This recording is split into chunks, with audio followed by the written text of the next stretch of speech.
नौटियाल जी संरक्षक,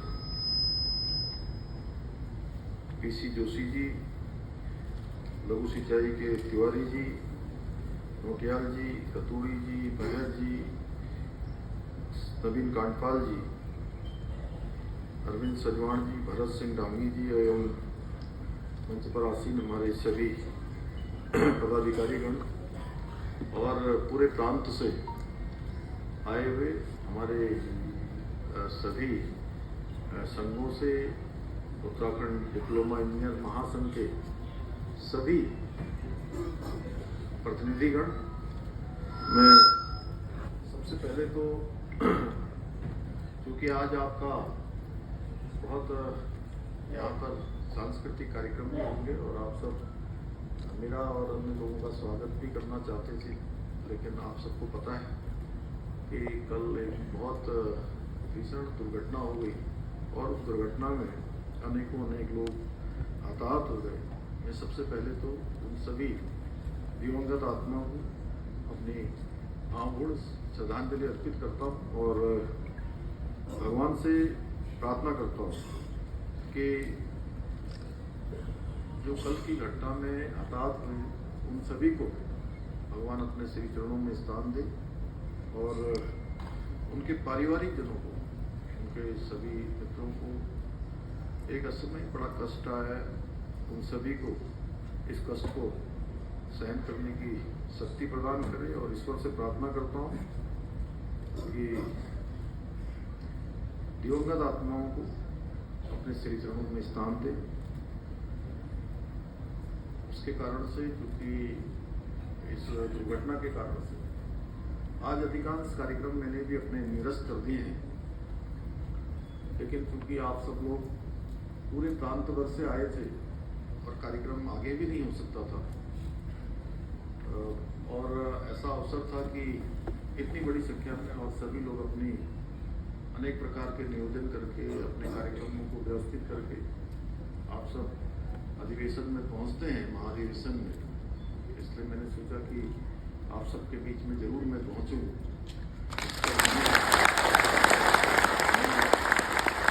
सबसे पहले तो आप सभी का इस 12वें महाधिवेशन में उपस्थित आप सभी का मैं हृदय से स्वागत करता हूं, अभिनंदन करता हूं और आज के इस अवसर पर महासंघ के सभी पदाधिकारियों को, सदस्यों को और डिप्लोमा इंजीनियर साथियों को मैं सभी को हार्दिक बधाई, शुभकामनाएं। मुझे अत्यंत प्रसन्नता हो रही कि आज मुझे भी इस महाधिवेशन के माध्यम से आप सभी कर्मठ प्रतिभाशाली राष्ट्र निर्माण में योगदान देने वाले हमारे डिप्लोमा इंजीनियर साथियों के बीच उपस्थित होने का बहुत ही शुभ अवसर प्राप्त हो रहा है। साथियों, भारतीय संस्कृति में भगवान विश्वकर्मा को निर्माण और सृजन के देवता के रूप में पूजा जाता है और वे न केवल श्रम, कौशल और तकनीकी ज्ञान के आदि शिल्पी माने जाते थे, बल्कि उन्होंने देवताओं के दिव्य नगरों, अद्भुत यंत्रों और शक्तिशाली अस्त्र शस्त्रों का भी निर्माण किया और आज हमारे इंजीनियर्स भी आधुनिक युग के विश्वकर्मा हैं। आप सब आधुनिक युग के विश्वकर्मा हैं, आधुनिक भारत के निर्माण में अपना अद्वितीय योगदान दे रहे हैं, बहुत महत्वपूर्ण भूमिका निभा रहे हैं। आप लोग केवल भौतिक संरचनाओं का निर्माण नहीं करते, बल्कि राष्ट्र और समाज के समग्र विकास की आधारशिला भी रखते हैं। अगर डॉक्टर जीवन बचाते हैं और शिक्षक जीवन को संवारने का कार्य करते हैं, तो वही आप लोग जीवन को सरल, सुगम और सुरक्षित बनाने मैं आपकी मेहनत, समर्पण और राष्ट्र निर्माण में आपके सक्रिय योगदान के लिए आप सभी को बहुत साधुवाद देता हूँ। साथियों, आदरणीय प्रधानमंत्री श्री नरेंद्र मोदी जी के नेतृत्व में आज देश भर में विभिन्न विकास परक योजनाओं का बृहद स्तर पर निर्माण कार्य किया जा रहा है। चाहे वो आज विश्व स्तरीय इंफ्रास्ट्रक्चर हो या हर घर जल के लिए जल जीवन मिशन हो, हर घर बिजली के लिए सौभाग्य योजना जैसी अनेक जन कल्याणकारी योजनाएं, हर गांव को सड़क से जोड़ने के लिए प्रधानमंत्री ग्रामीण सड़क योजना जैसी ग्राम विकास की महत्वपूर्ण योजना हो, आज ऐसी अनेक योजनाओं के माध्यम से मोदी सरकार द्वारा नए भारत के निर्माण की बुनियाद को मजबूत करने का काम निरंतर किया जा रहा है। आदरणीय प्रधानमंत्री जी के मार्गदर्शन में देवभूमि उत्तराखंड में भी हमारी सरकार राज्य में अनेकों विकासपरक योजनाओं के प्रभावी रूप से उनको धरातल पर उतारने के लिए काम कर रही है। मुझे गर्व है कि इस विकास यात्रा को गति प्रदान करने के लिए हमारे पास बड़ी संख्या में, जैसा अभी हमारे रतूड़ी जी और संचालक महोदय यहाँ से बोल रहे थे, तो 2000 जो संख्या आप लोगों की थी, इसी हिमालयन सांस्कृतिक केंद्र में वो संख्या 2000 से बढ़कर 3000 को पार कर गई।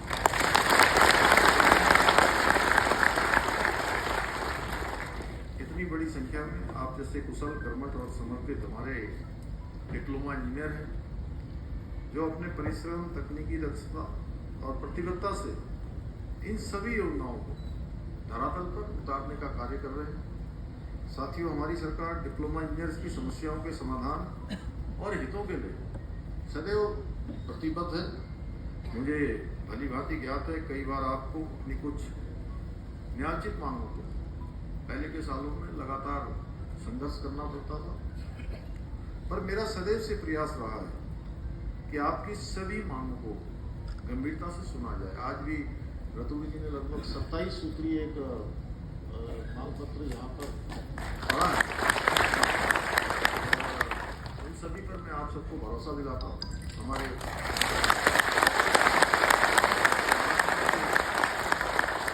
महासंघ के अध्यक्ष चौहान जी मुझसे और हमारे मुख्य सचिव महोदय से यहाँ पर कह रहे थे कि इस पर कुछ घोषणा भी कर दीजिए, तो मैंने कहा एक दो घोषणाएं नहीं, जितने भी आपने जो भी बातें लिखी सब पर सकारात्मक रूप से हम जो है उस पर पूरा बात करके उसके सारे बिंदुओं पर एक एक बिंदु पर सूक्ष्म तरीके से देखने के बाद उस पर निश्चित रूप से सकारात्मक रूप से हम लोग काम करेंगे। तो मेरा पहले भी प्रयास रहा है कि सभी मांगों को हमेशा गंभीरता से सुना जाए, समझा जाए, उनका समाधान निकाला जाए और सभी चीज़ें जो सुलझ सकती है उनको सबको सुलझाया जाए। क्योंकि पहले दिन से जब से मुझे जिम्मेदारी के रूप में काम करने का सौभाग्य प्राप्त हुआ, तो पहले दिन से मेरा प्रयास रहा कि राज्य के अंदर सरलीकरण की प्रक्रिया होनी चाहिए। सरलीकरण, समाधान, निस्तारण और संतुष्टि, इस मंत्र के आधार पर हम पहले दिन से कार्य कर रहे हैं।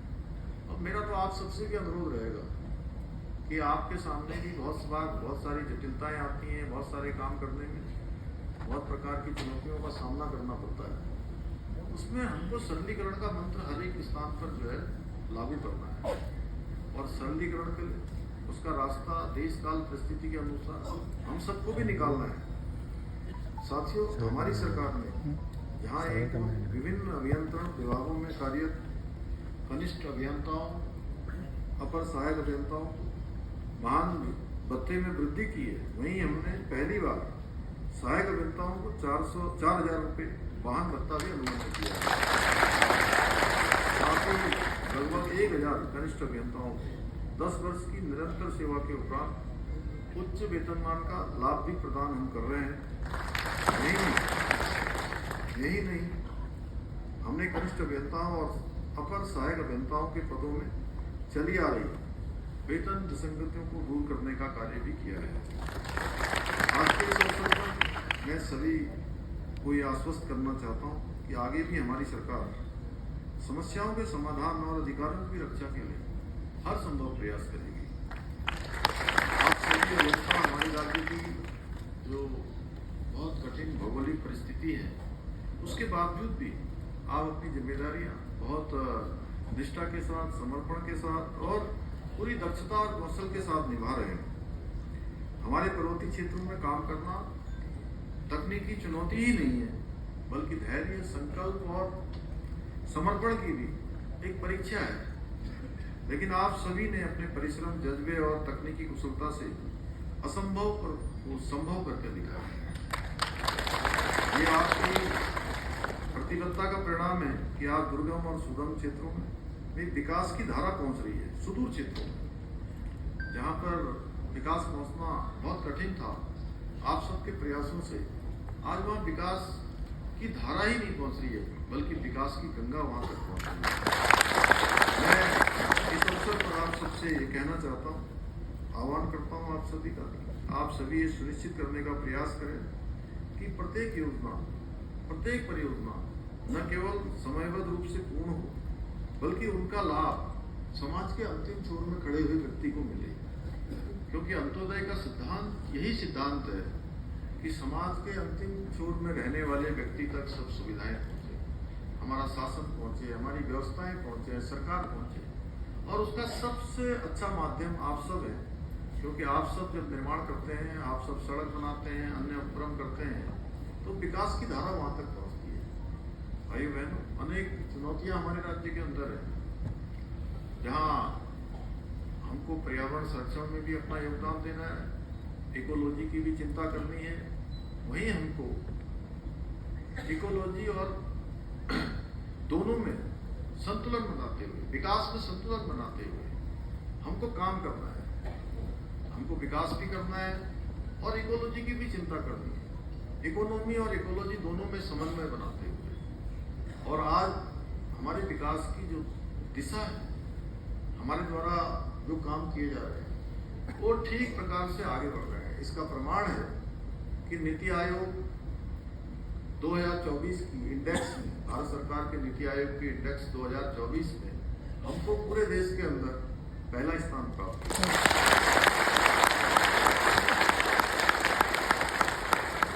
इतना ही नहीं, ease of doing, ease of living, startup के क्षेत्र में हमको एक बड़ी उपलब्धि हासिल हुई है। इन्वेस्टमेंट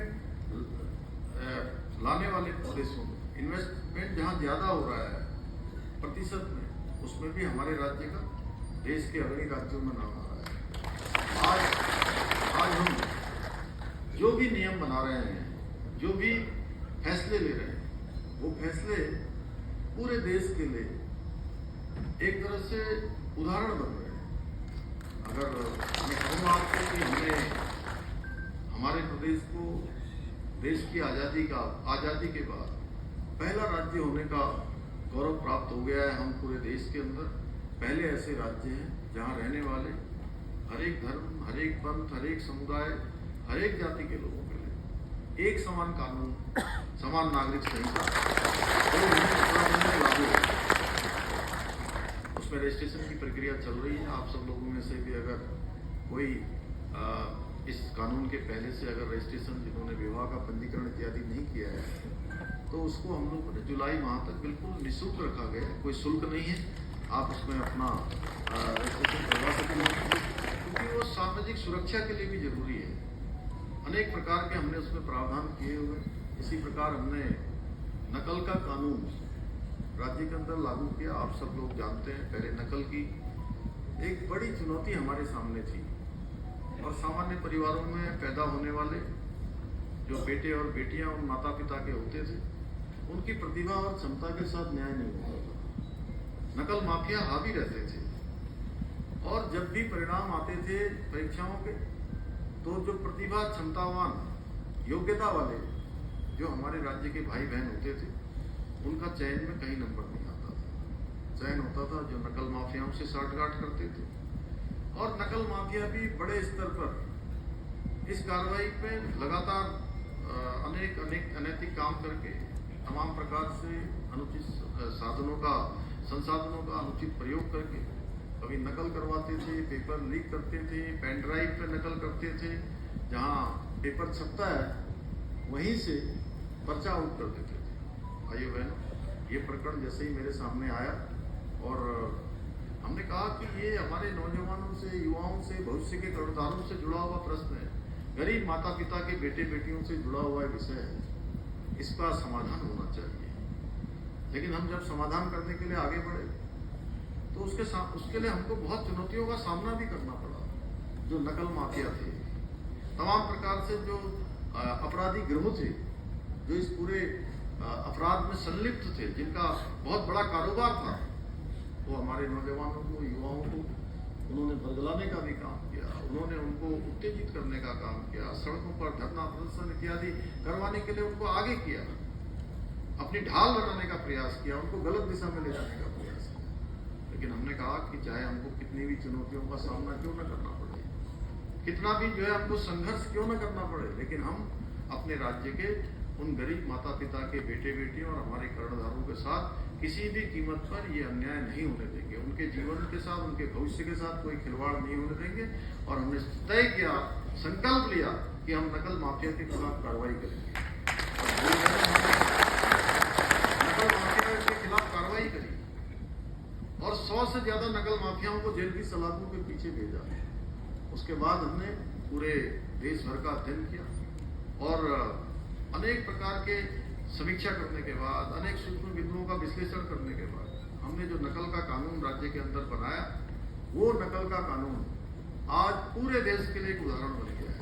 अन्य राज्य भी आज हमारे नकल के कानून को अपने यहाँ लागू करने की दिशा में काम कर रहे हैं। और ये नकल का कानून लागू होने के बाद एक भी परीक्षा में कोई नकल का मामला नहीं आया, एक भी मामला न्यायालय में नहीं गया।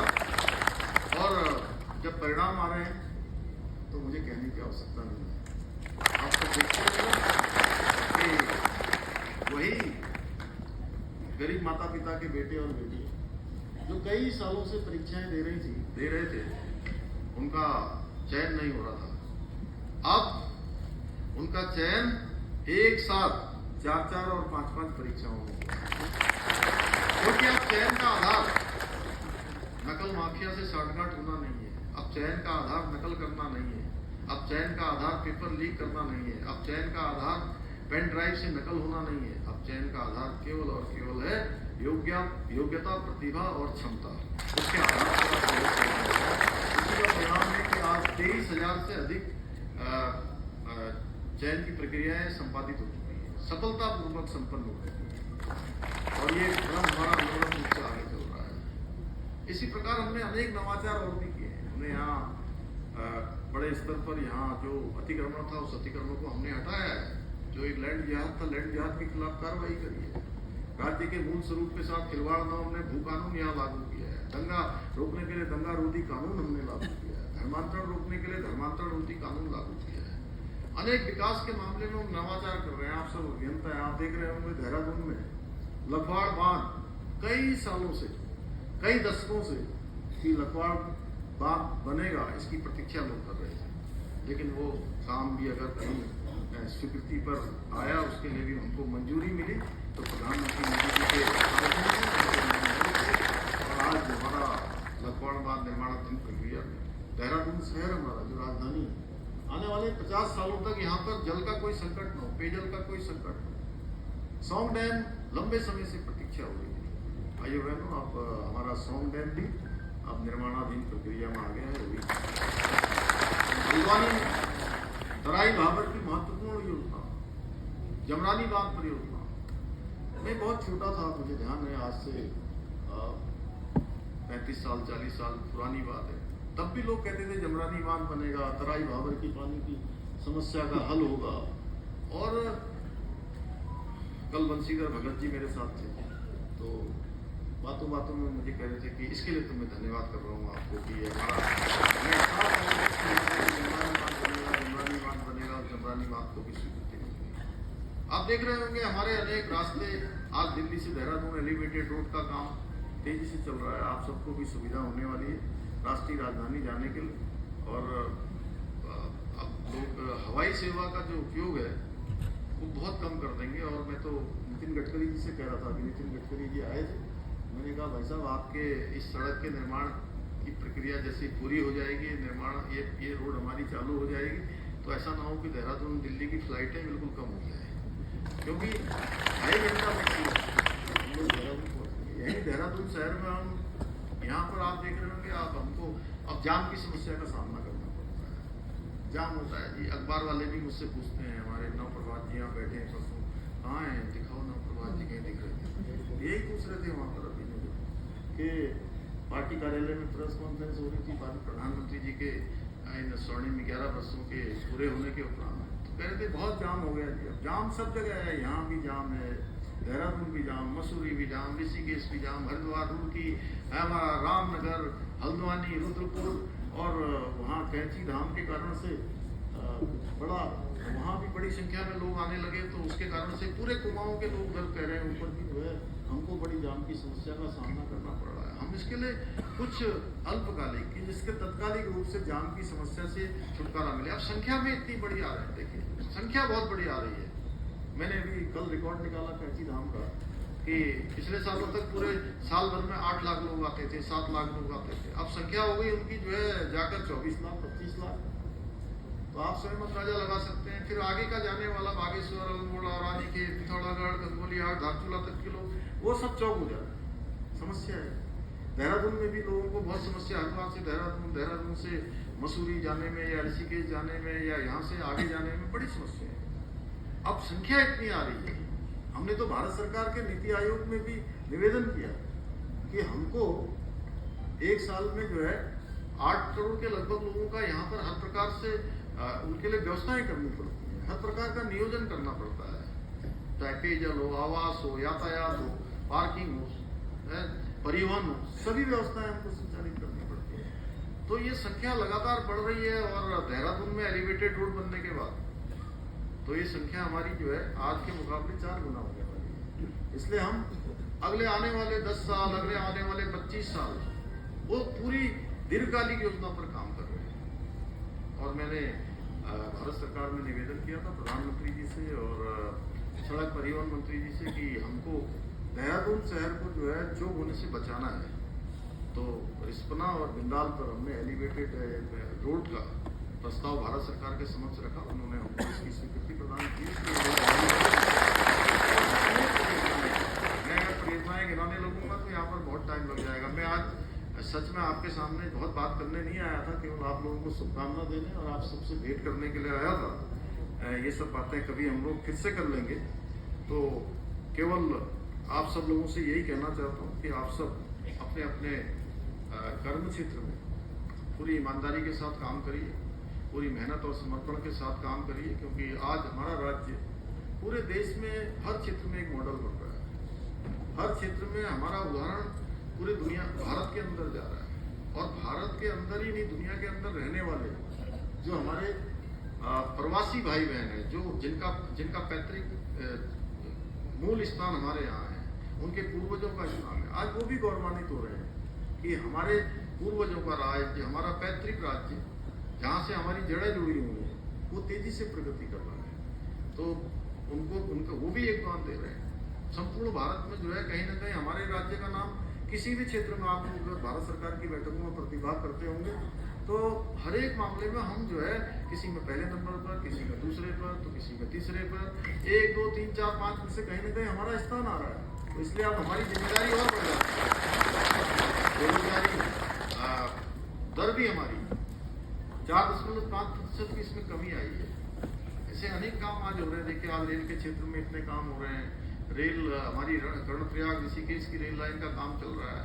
अभी आने वाले समय में टनकपुर बागेश्वर रेल लाइन का काम चल रहा है। पहाड़ों की तरफ रेल ले जाने का हमारा पूरा सपना साकार हो रहा है, जो हमारे पहले के लोगों ने सपने सोचे थे। हमारी स्वास्थ्य सेवाएं अच्छी हो रही हैं। 2 एम्स हमारे यहाँ संचालित हो रहे हैं। अनेक रोपवे हेमकुंड जाने के लिए, चाहे केदारनाथ जाने के लिए रोपवे पर काम शुरू हो गया है। सड़कें हमारी ऑल वेदर रोडें बन गई हैं। और जिस क्षेत्र की बात करिए उस क्षेत्र में कामों का एक बड़ा भंडार है।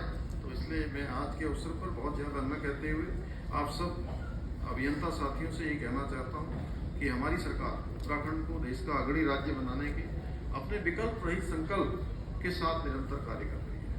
मुझे पूरा विश्वास है कि आप सभी डिप्लोमा इंजीनियर साथियों के सहयोग से उत्तराखंड आने वाले समय में सर्वश्रेष्ठ राज्य बनने का जो हमारा संकल्प है उसको पूरा करने में आप सब हमेशा की तरह योगदान देते रहेंगे। आप सभी को महाधिवेशन की शुभकामनाएं देते हुए अपनी बात को समाप्त करता हूँ। बहुत बहुत धन्यवाद।